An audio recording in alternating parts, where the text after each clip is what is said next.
Hello, and welcome to the Global Hearth. My name is Emma Rose Lynn. I'm your host, and today we're in conversation with Professor Joe Weaver, staff researcher Avi Locke, and student researcher Bella Alviani. By way of introduction, Joe is a co-director of the Center for Global Health, a research center hosted by the Global Studies Institute. She's also a faculty member in the Department of Global Studies within the Schnitzer School of Global Studies and Languages.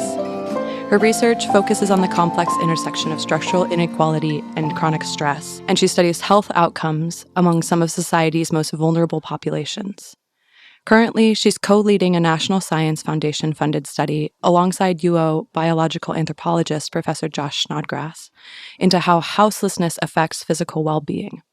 Their work partners with community organizations here in Eugene and Springfield that provide trauma-informed integrative healthcare to the houseless community, and the work embodies an approach that bridges academic research with compassionate action. Avi Locke is a 2025 UO graduate with a Bachelor of Science in Biological Anthropology and Multidisciplinary Science. Congratulations, Avi. Woo. And Bella Alviani is an undergraduate researcher who's been on the project since spring of 2024. Both Bella and Avi assist with data analysis as well as day-to-day operations, and today we'll get to understand more of what you all have been learning over the course of this project. Welcome to the Global Hearth, Bella, Avi, and Joe. Thank you. Thank you. Thank Glad you. to be here. Absolutely. Joe, I wonder if, for listeners who may not be familiar, could you describe medical anthropology? What is it and what drew you to it? Sure. So I'll start with what drew me to it. Like many of my current students at UO, I expected to go into medical school. And as an undergrad, I had a biology major. But partway through my studies, I sort of through random happenstance ended up on a short-term study abroad program in India. And as part of that program, I stumbled across almost literally a Hansen's disease or leprosy colony, which to my young mind at the time was shocking. I didn't know that Hansen's disease still existed and that people still got it and lived in colonies as a result of it. And the kind of social complexity and the mystery of that to me as an outsider kind of caused me to change my path. So I did graduate with a biology major, but I added foci in South Asian studies since I had been in India. And I ended up going back for a year to spend time with and do research with folks who lived in this colony, and came out the other side with sort of a thesis-like document about their lives and how this illness had impacted their family lives, their everyday lives, in particular how stigma worked for them, because Hansen's is a highly stigmatized disease. And that put me on the path towards medical anthropology, which is a study of exactly that. What is the sort of the social meaning of disease, and how do we understand in culturally specific perspectives how health and illness are understood, how people grapple with them. And that's sort of how I ended up in medical anthropology and also how I would define it. Is that a common specialty in global health, or is it one of a constellation of specialties that make up the study of global health? So it is a subdiscipline of anthropology. I also have a master's degree in global health, but that is an entirely separate field with an entirely separate trajectory. So anthropology sits typically within colleges of social sciences and arts. It's a subdiscipline of cultural anthropology, and it is a fairly popular focus within anthropology, but it's one of many. Anthropology is such a broad field that includes the study of humans from ancient perspectives, from language perspectives, from biological perspectives, and from cultural perspectives. So my approach is kind of one slice of a subfield. It's a subfield of a subfield within cultural anthropology. Again, fairly popular because it does interface really nicely with global health and with kind of contemporary concerns around health and wellness. But it's just one slice of that field. Wow. Thanks for sharing that. I want to turn our attention towards the project that brought us all here to the studio today, which is that, Joe, you and Josh Snodgrass are co-principal investigators on a research project right now that's funded by the National Science Foundation. And the project is called Homelessness and Health, Integrating Structural, Social, and Behavioral Pathways. And it studies how stress and housing insecurity affect health among people experiencing houselessness. And I wonder if you could share the origin story of this project. How did it begin? Can you share that story with us? Sure. Yeah, I think like all big, complicated projects. It began with lots of different people, some of whom are here today and some of whom aren't. So at least from my perspective, I moved here to the West Coast in 2018. Prior to that, I had lived in Georgia and Alabama for about 15 years, doing grad school and then having my first faculty role at the University of Alabama. And I had never lived on the West Coast. So one of the first things that popped up to me, other than the rain and the cold weather, was that homelessness looks really different here than in any other part of the US where I've lived, and also different than any other part of the world where I've lived. My work has taken me to long stays in India, Brazil, Bangladesh. Homelessness exists in all these places, but it looks really different than it does here on the West Coast. So that really struck me and piqued my concern and my interest as somebody who studies health inequality.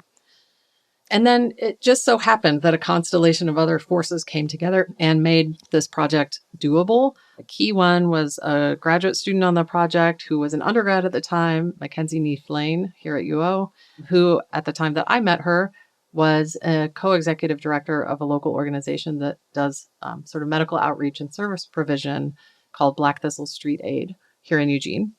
So this was a student who had a huge amount of lived experience in understanding and working with people who were experiencing homelessness. She and also Black Thistle ended up being key partners in the earlier phases of the project and then into the present in different and evolving ways too. And that was one piece. And then having collaborators here at UO who were also interested in that topic. So having Josh be interested in that allowed us to, and our colleague Zach Dubois in Anthropology, who's also an investigator on the project, having those thinking partners helped us to come up with a project that would be locally relevant, that had local connection from the start, and also that was kind of a collaboration across those subfields of anthropology that I mentioned earlier. So this is really a very interdisciplinary project that draws on cultural anthropology, medical anthropology, but also biological anthropology. So it was a combination of, me moving here and being struck by my concern around homelessness and the fact that we have so much visible health inequality in our community, and also having thinking partners who have been key players throughout this whole project. Wow. Avi and Bella, welcome. We're so glad that you're here with us today. And I know you both have really intimate knowledge of this project as well and have been working on it for a number of years. I wonder if you both could share what your day-to-day work looks like on this project and maybe a specific moment in the field or lab that sticks with you that has really informed how you either view this project in its context or has changed your approach as a scientist. This is Bella Albiani speaking. I came in as a sophomore and now I'm in my last year of college. So it's definitely been a growth experience for me, but I kind of came in working directly under Joe and was able to get involved almost immediately with our data collection, which is really cool. We're out in the fields talking to people. I would often lead our informed consent. So meeting people, telling them about our study, and then if they're interested, enrolling them more in what are the risks, what are the benefits. And that was really cool because it helped me get a really comprehensive overview of the study and then intersect it with every participant that we worked with, I got to talk to. And then along the way, I started to learn how to do the interviews. We have structured interviews with a questionnaire. So I was doing those. And then later on, I also learned how to do our biomarkers, which is kind of point of care health testing. So we use a finger prick and we are able to tell people a couple of different health values. And we use those in our studies, but we also return them back to our participants. So I've been able to do a little bit of all of that. And then in the day-to-day right now, I've started to get more into our lab. And so I've learned how to run a couple of the different analyses that we run with our samples. We're working on developing a couple more right now. So that's been really cool. I am focused a lot in biology in my undergrad. And so being able to have those lab skills, but also those person skills has been really rewarding. Wow, thank you. Avi, I wonder if you might share what your involvement has looked like as well. So I started when I was still an undergrad, junior year, I want to say. I've been on the project for about 3 years, and it evolved out of the fact that I worked as an EMT in 2020 for about 2 years. And so I had left that work. I was still certified, and I was in a class with Joe. And I also was doing undergraduate research with Josh on some other projects. When the two of them separately told me about this project, I knew I really wanted to be involved. Day to day morphed a lot. I kind of came in as a biomarker person who was also an EMT. I could be there for wound care. I could be there for general interaction. And most of what I did was biomarkers to start. I have since been trained on everything else. So I've also done the structured interviews. I've also done informed consent. When I graduated, I ended up taking over from our previous staff researcher, Alyssa, who had been doing work with us both in biomarkers and in analyses. And now I run the lab that does our dried blood spot analysis. So I've been working on developing the assay for us to look at hormones within our dried blood spots. And Bella and I are going to be running those sometime in the next month. As far as things that have stood out to me, there's nothing that compares, I think, to the generosity I've learned is possible to exist by virtue of this community and the way they care for each other. I have very visceral moments of like witnessing people giving half of what they have to another by virtue of that person needing it more than they currently did. Each example of living outside that I encountered on this project and elsewhere comes to me really as like an example of not only survival, but of like incredible generosity that they must figure out how to function with, even as there's violence everywhere. Well stated. Yeah. Yeah, well said. Thank you. I'm curious about what it might look like to enter conversation with medical equipment and coming from an institution like the university to begin relationship with people. You've used the word informed consent, Bella, and I wonder if you could share a little bit about what that process has looked like. What do you want to make sure that the study participant understands, and how do you discern whether or not there's true informed consent? Yeah, I think that's probably one of the most important questions that we can kind of consider and practice as researchers. And I think for me, it comes from just really showing up myself as like ready, prepared, and kind of open to people, but also kind of existing in a space where I'm reciprocating how someone's coming. So if they're high energy, I'll be high energy. If they maybe are quieter, I'll be quieter, and try to kind of meet someone where they're at.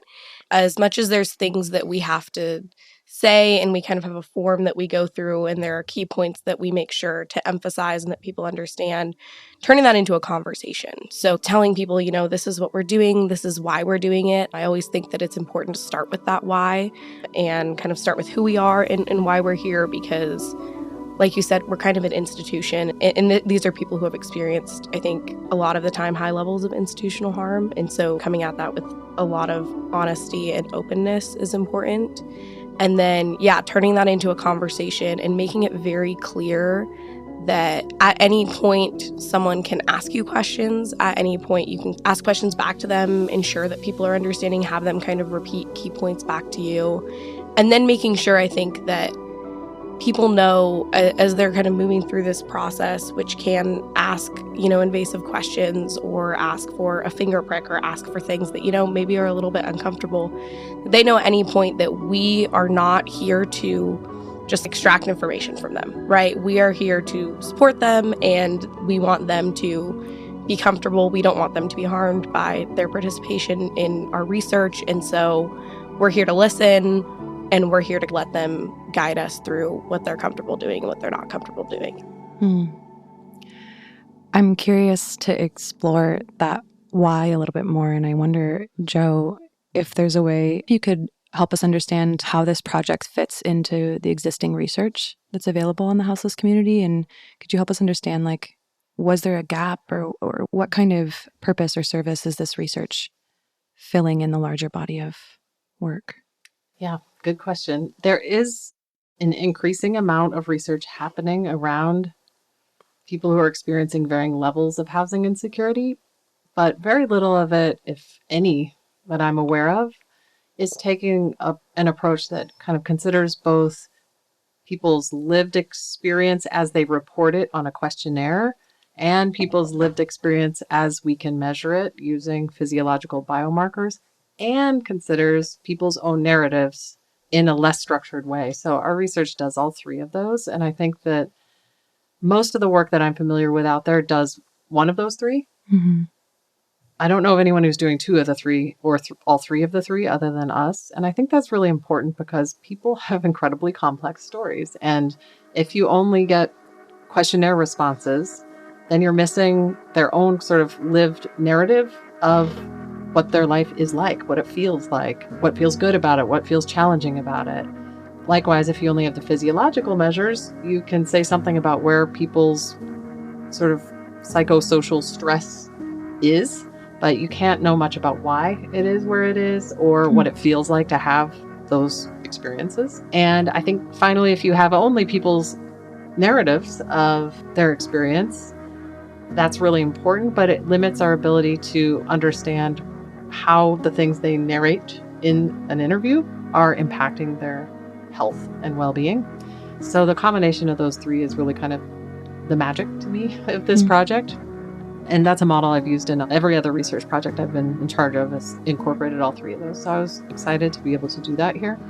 I think also there's very little research that's been done around the phenomenon of homelessness as it currently exists in smaller communities. So most of the research that is coming out around housing and housing insecurity and the experience of homelessness is coming from very large cities, places like Los Angeles, New York City, Seattle.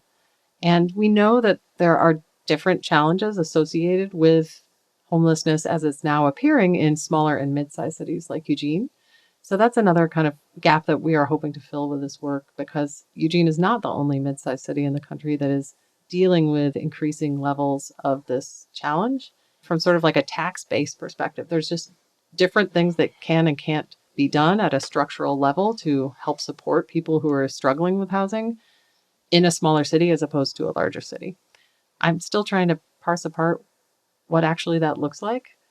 It's not always a negative thing necessarily to have a smaller community, but that's one of the bigger sort of background questions that we're hoping to get at as well. In the scope of the project, this is a 3-year endeavor. Yeah? It's more like 5 at this point. 5 years? Well, Yeah. 4 to 5 and going on 6. Okay. Yeah. Could you orient us to kind of what phase of development we're in right now, what's happened so far, maybe even like what questions are most compelling to you in this phase of the research and what you're interested in exploring as it continues? Sure. So originally, we were planning on working with 3 different groups of folks who are experiencing different kinds of housing challenges.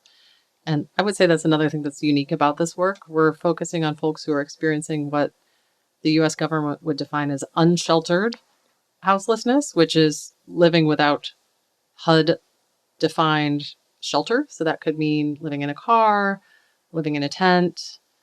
We're also working with folks who are experiencing what the US government refers to as sheltered homelessness. So that might be couch surfing or staying in nighttime shelters that are open only during certain hours, and then people have to leave during the day. And then the third group is folks who have experienced houselessness of one sort or another, but who have now transitioned into a permanent supportive housing arrangement, which is considered kind of the gold standard for addressing homelessness. It's meant to be housing that is subsidized and that includes a case manager and services that help people get access to the things that they need once they've transitioned into housing. So things like healthcare, navigating the workplace, managing, getting identity documents and things like that that people need in order to establish secure long-term housing. So we're working with all 3 of those groups. And at the moment, we started off working mostly outdoors. So working with trying to reach folks who are experiencing unsheltered and maybe sheltered homelessness to an extent. That was the first couple of years of active research. And we've now wrapped up that part of the project for the most part and are working with a group of folks who have transitioned from chronic unsheltered homelessness into a new permanent supportive housing facility that's actually fairly close to campus. It's very interesting to have spent a lot of time immersed in working with folks who are actively experiencing various forms of housing insecurity, and then to now be, I don't want to say on the other side because this is a continuum and people move back and forth between these different housing settings, but to be now working with folks who have moved out of homelessness into a permanent supportive housing facility is a really different view on this experience. Also, a lot of it is very similar, right? So it's not that people, transition from unsheltered homelessness into permanent supportive housing and then everything is different right away. So one of the questions that I think is really interesting right now that's guiding the work we're doing with folks who've moved into this facility is, what is that transition process like? I think we tend to assume that getting housing is the end of houselessness and that it will always be a positive and beneficial thing for people. But we're finding that's not always the case, right? There's a lot actually at stake that people lose when they choose to move into permanent supportive housing facility, especially around social connection. And that can be a really challenging transition. And that is not something that we've seen any research on at all. So what is it? What is the lived experience of transitioning from unsheltered homelessness into a housing facility where you have access to a shower, a bathroom, a door that closes, a bed, but you also might be really isolated, and that can come with its own kinds of risks. So that question of sort of what is this process like for folks and what are the challenges and benefits that they see to this housing arrangement is really driving our work right now. Wow. I really appreciate the level of specificity that this kind of research brings to this conversation. At least in my experience in the public discourse, it's really easy to put a veneer or there's sort of like a assumption of what's going on. And that this project seems to be like, well, what's actually going on? We're actually asking more questions about what people's lived experience is and understanding even the nuances of the different types of houselessness that people might experience. That in and of itself is already opening a conversation that if you've never experienced houselessness, I imagine may not even occur as something to consider. We hope so. Yeah. Thank you for opening that up a little bit for myself, but also for the larger conversation. Maybe it's too early to ask this question, but I'm curious, Avi, if maybe you could speak to some of the biomarker data that you've seen and what you've noticed, either in respect to these different populations and the way they're experiencing homelessness or the general stress markers that you're able to determine through that research. Yeah, so I'm happy to speak to what I can at this point. So most of what we collect as far as biomarkers go is on site. So we've done our best to not only, because I'm simply an EMT, we've also done our best to have a nurse or a physician on site who's volunteering their time with us in such a way that if folks who participate in our project want to ask further questions about their point of care markers, they are able to.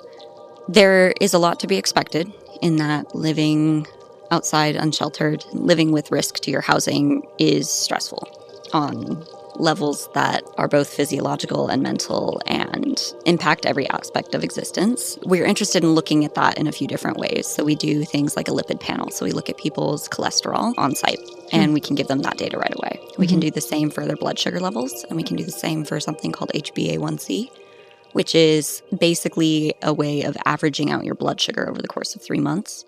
And you can often use that as a way of measuring diabetes risk. It's usually something that is used in a panel of diagnosing diabetes for folks as well. We also look at hemoglobin, so kind of like a measure of anemia. Those are all kind of part of a constellation of the different ways that you can look at stress in the body. And then we also take hair to look at cortisol levels, but that has to be analyzed in the lab. And so if folks want that back, if they have contact information, we're able to give that back to them. And then we're also looking at C-reactive protein, which is kind of a measure of inflammation. And while it's not super clinically relevant in terms of how you can do anything about it, it is relevant in the context of thinking about like broader health and how stress is showing up in the body. While we haven't gone through full analyses of all of this data at this point, and the C-reactive protein isn't finished, we've been anecdotally finding high levels of cortisol for folks, which is approximately a centimeter of hair correlates to about a month of growth, and therefore about a month of deposits of cortisol. We haven't finished with all of that yet, but we have found multiple folks with unreadable levels of cortisol, as in it's so high that our measurement isn't able to measure it. We've found some interesting things regarding like point of care testing. Bella's done a lot of the statistics for that and some of the communication around statistics for the things we've been noticing. Yeah, I would say in general, we're noticing a significant portion of our sample has like high blood pressure, even compared to kind of the general adult population. We have found some people who have maybe like a clinically relevant marker of diabetes, a small percentage, but a couple of people who maybe weren't aware that that might be something they should look into. I would say in general, with the biomarker values that we've analyzed so far, people are in those like high risk or at risk kind of ranges with these values, a higher percentage of people in our population that we're working with than, say, the general population of adults in the US. And we'll have more information kind of as we pursue more analyses, but I would say that's the general pattern that we've observed so far. So getting a sense of not necessarily is the houseless population experiencing higher level of stress, but more so to what degree and how is it showing up and what care might be needed or be available to the population based on this data. Is that something that you're able to learn from it? Maybe we need to go into the weeds a little bit on this. So one thing that we're attempting to get at with these various, what we call biomarkers, so measures of physiological states, is what we refer to as allostatic load, which is a term that is used in human biology and biological anthropology and allied fields, psychoneuroendocrinology, et cetera, to refer to the amount of wear and tear that accumulates in the body's systems as a result of chronic overactive stress responses. So the way we measure allostatic load is not very standardized in research, and it's not something that is clinically useful at all. But the goal of each of these biomarkers is to basically represent a different major physiological system. So we're trying to get at the endocrine system by looking at the stress hormone cortisol. We're getting at the cardiovascular system by looking at blood pressure, et cetera, et cetera. And of course, looking at cholesterol helps us access that too. Endocrine system is measured through cortisol, but also through our diabetes screeners. And so kind of taken together as a whole picture in a research context, these measures give us more than just insights about specific health conditions, but can also point to people's overall kind of health picture. That kind of measure is useful in populations that we expect to be highly stressed. It's also useful to parse those apart into the individual measures that we were just talking about, because some of them are clinically relevant and are things that people should know about their health. So they get treated kind of in terms of response to participants in a different way than they do in our research. In our research, we're looking at this kind of complex construct of allostatic load.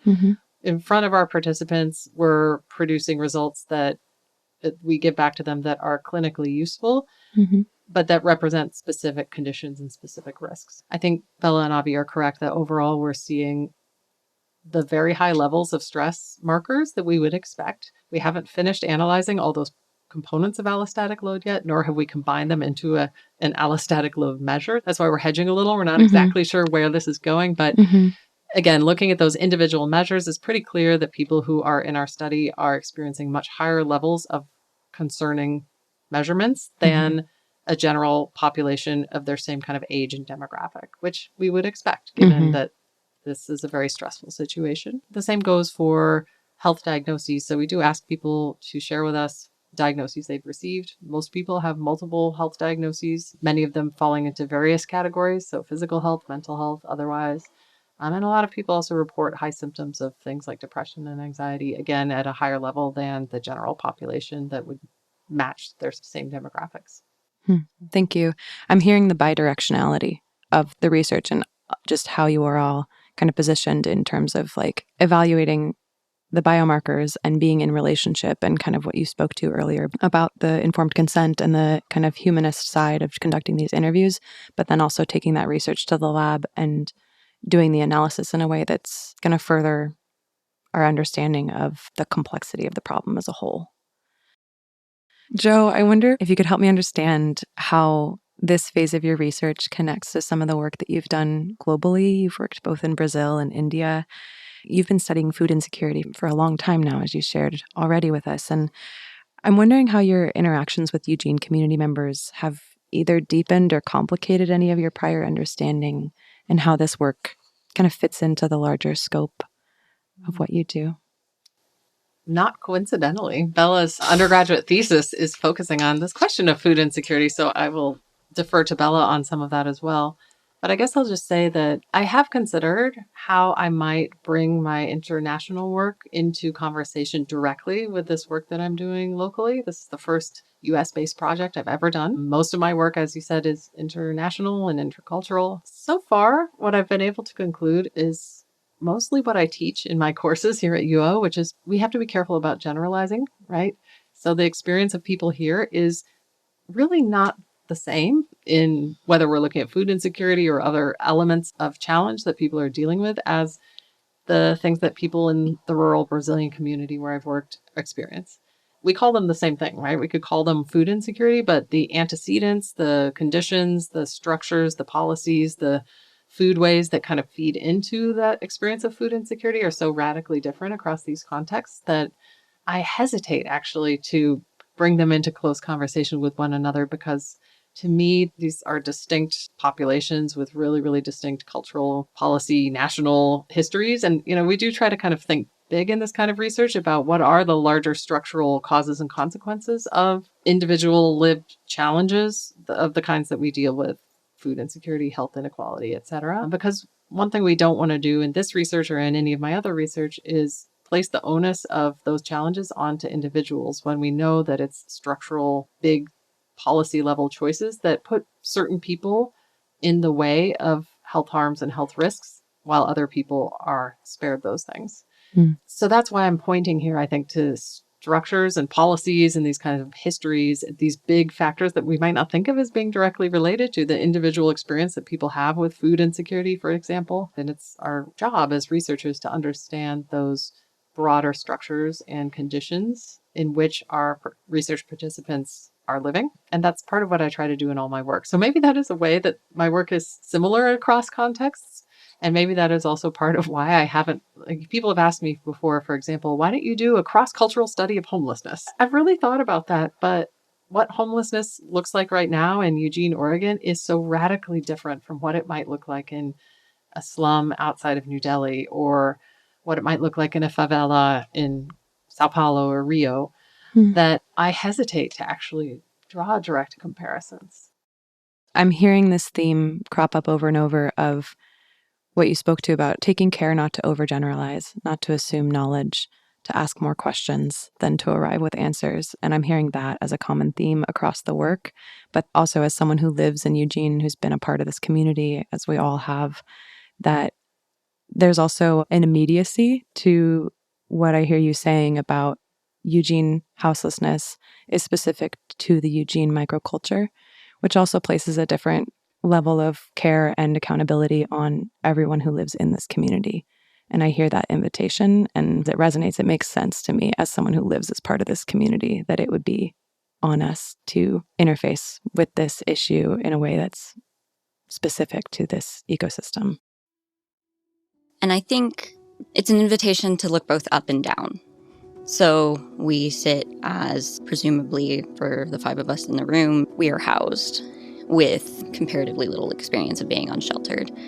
And with access to education, we also have the ability to kind of look up at the ways that people who have even more privilege than us are enforcing this violence. And that's part of why we're researchers, is so that we can examine not only what might one person be feeling, but also like how, from a sociological perspective, like what policies are going through and what local elections can influence and what nonprofits can influence. I think that Joe and Josh and Mackenzie are doing this really well in that they are encouraging not only through the intersectionality, but also through who they are as people and also through how we want to work with this community, that there is nuance and there's individuality and there is an onus on us and what we bring forward to support the honesty that people have brought us by participating.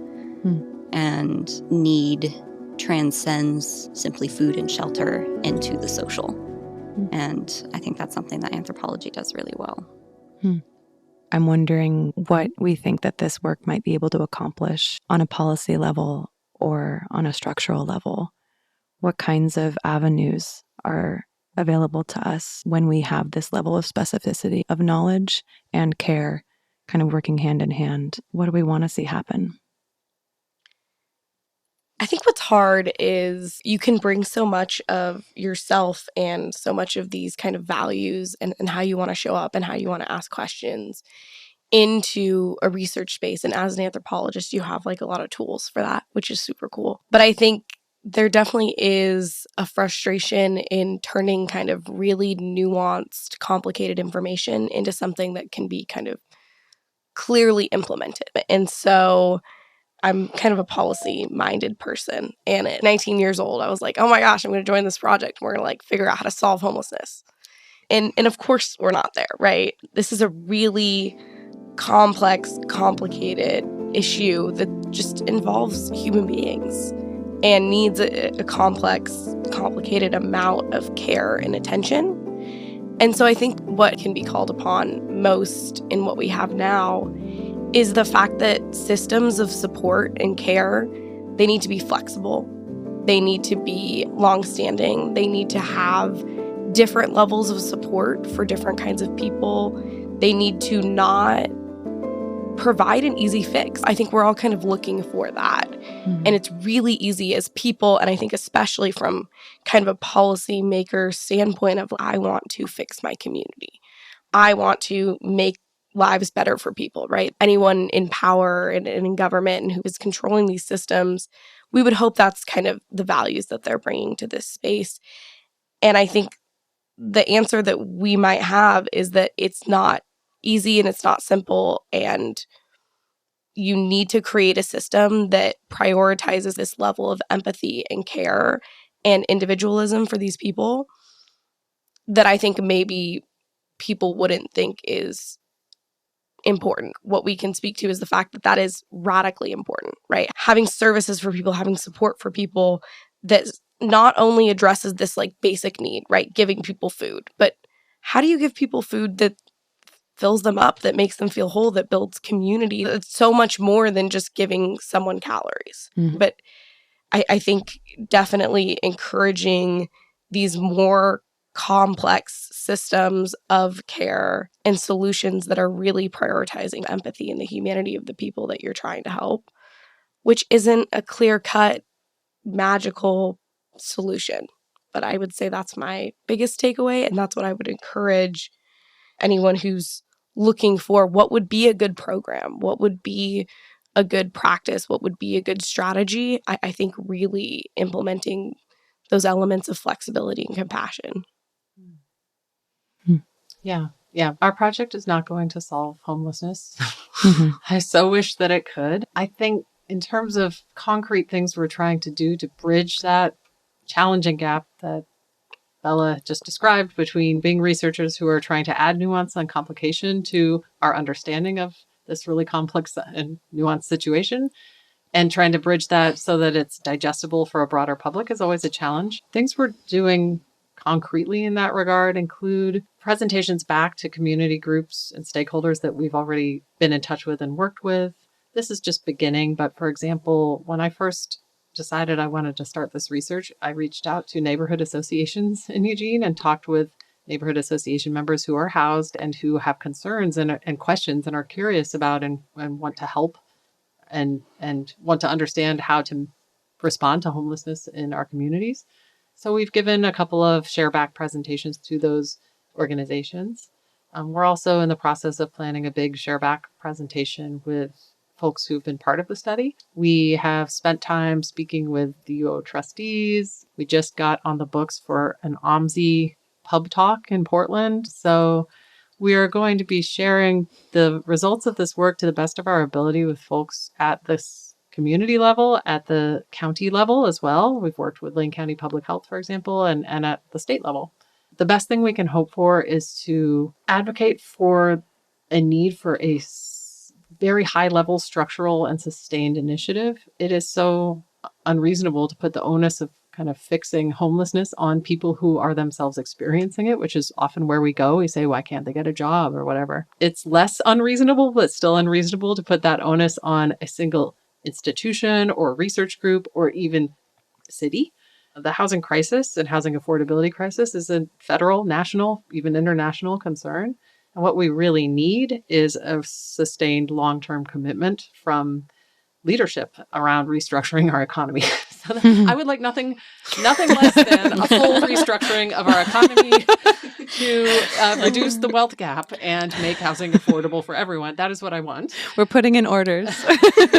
We know that that's not what we're going to accomplish, but I do think that making small steps towards sharing what we've learned can help those who do have the ability to make policy to A, care more, and B, have a more nuanced understanding of what needs to happen. Mm-hmm. I think Bella's really right that we don't need just a service. We need services that are flexible and that meet people at different levels, because people experiencing homelessness are not a monolith. They're very diverse and have very diverse needs. So I think that's a real challenge at the policy level that we could hopefully help to inform directly. I'm getting a visual or a picture of just the incredible web of connection that seems to have developed around this body of work and over the course of the study. And for anyone listening who's feeling a resonance with this work and is that concerned, curious neighbor, how might they follow along with this project and learn about any upcoming shareback sessions that are happening?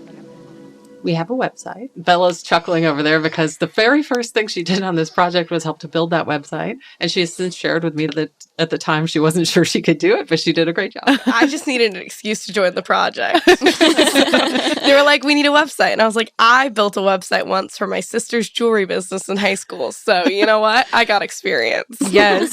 And she did it. That's awesome. So we do have a website, which we'll link in the show notes maybe for this project. There's also a larger group that has come together at UO called the Hub, the Housing and Homelessness Hub.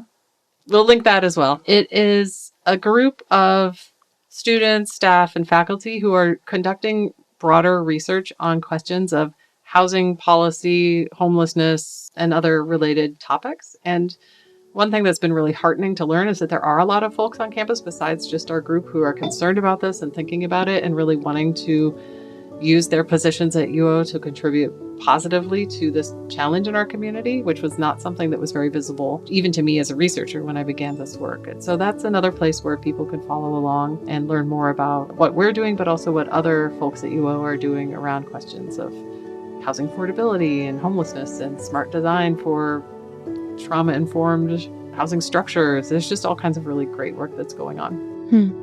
Very cool. If people want to directly support, are there any organizations in town that you want to shout out, or is there a way for people to donate directly to support the work that's happening? So one of the things that I started doing in December of 2024 was there was a particularly cold data collection. Without getting graphic, it was just hard. And I came home and I bawled my eyes out and went, okay, something's got to look different. And so I started buying socks and hand warmers and water and walking around with a wagon. And we've called it distro, short for distribution. And we try to do that regularly as a group or as individuals. And so we have an Amazon wish list set up where we go hand out supplies as often as we can. We are not a nonprofit. So if you're looking for something more along those lines, Black Thistle Street Aid has done really incredible work, and they're always looking for support as well. So, yeah, definitely. Awesome. We'll definitely link both of those in the show notes as well for anyone who wants to jump in. And I would say there is something about just smiling at people when you pass them on the street. And if you're heading into a coffee shop, offering to grab someone a pastry or, doing those little things that ensure people that they're a part of your community and that you recognize them and that you see them as a human being. People feel like they are being erased or don't exist because of this stigma that people have towards them in everyday society. And so I think just the little things that you can do to kind of challenge yourself, but to be a kinder human being to your neighbors is actually huge. And when we look back at those interviews and we talk to people, those are the things that make someone's day, week, that make them feel like they are human and make them feel like they can get up the next day and keep existing in a circumstance that is unimaginably difficult. Anything that you can do that you feel like you have the capacity to do to just be a good neighbor is huge as well. Yeah. Thank you, Bella. As we bring this conversation to a close, is there anything that hasn't been said that we want to speak to? Have empathy. Yeah. And, I don't know, carry hand warmers when it's cold and water when it's hot. Yeah. Yeah. Carry Narcan. Mm-hmm.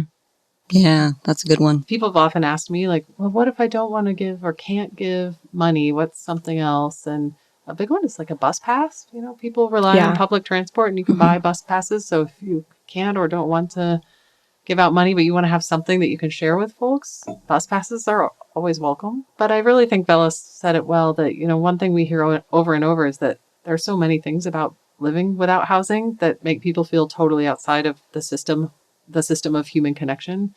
And that outsiderness is an extremely challenging part of this. And there's a lot we can do towards just recognizing our neighbors. Mm-hmm. And that's super important. And is something that I think folks in this community have not done as much as they could. I think people are overwhelmed by the problem. People experience what we might refer to as compassion fatigue. So to whatever extent people can challenge that, I think is super important. To me, that occurs as a really actionable invitation. That really what it requires is moral courage. It's showing up to the moment and making eye contact with the people who live in our communities, developing relationship, and getting a sense of who everyone is who lives in our neighborhood, which in general, I have chills right now. Like that gives me a sense that like there's actually an immense amount that we can accomplish together when we focus on that type of movement. So thank you all for speaking to that.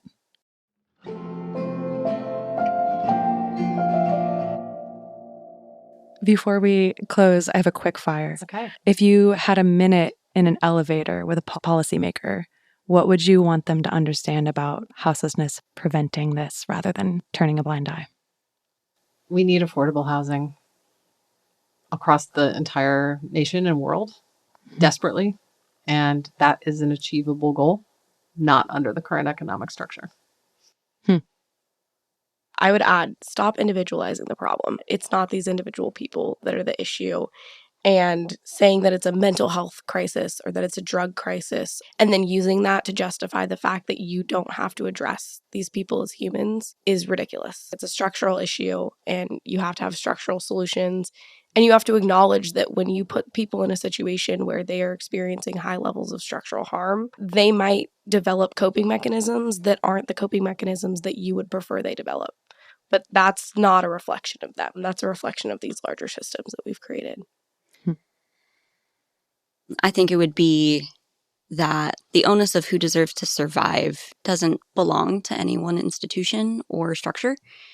And as someone who was an EMT during COVID in Portland, most of these folks outside have saved more lives than I will ever hope to.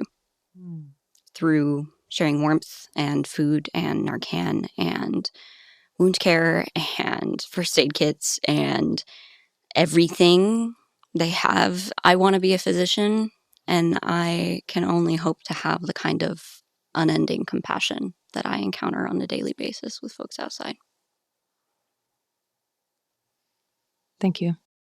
To close, I'd love to read a poem. This is a poem from a book called Honor the Messenger, which was commissioned for the Don't Shoot the Journalist conference that the Global Studies Institute put on last year. And these poems are by Kim Stafford. They're poems for journalists in danger. This is called Wild Visioning. They say her name is Susan, and she holds these why not sessions somewhere east up the gorge.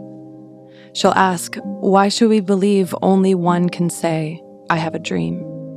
She says, why have freedom if we don't sing out loud the best we could ever say? So they practice wild imagining. People get fierce and joyful, saying, what if I, what if we? They start with the dark news and turn it inside out. They vision, then they plan, then they act. Once they shake things up, they're hard to stop. They summon mayors, then city councils catch the fever, then voters start to see things otherwise. Some friends went to learn what it's all about. They never came back.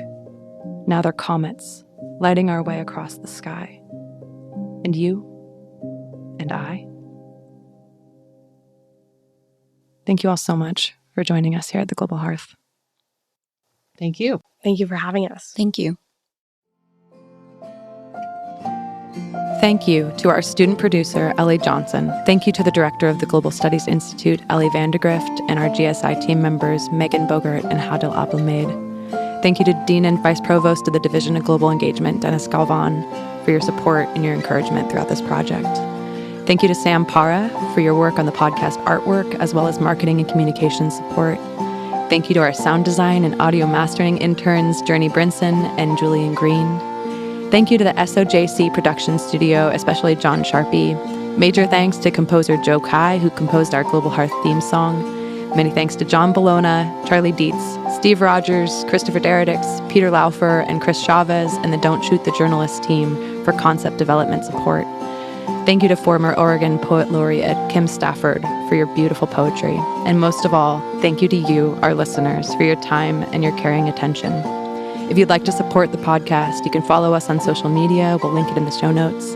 Please send any questions or comments to gsi@uoregon.edu. That's gsi@uoregon.edu. We would love to hear from you. Thanks for listening, and we'll see you again at the Global Hearth, same time next week.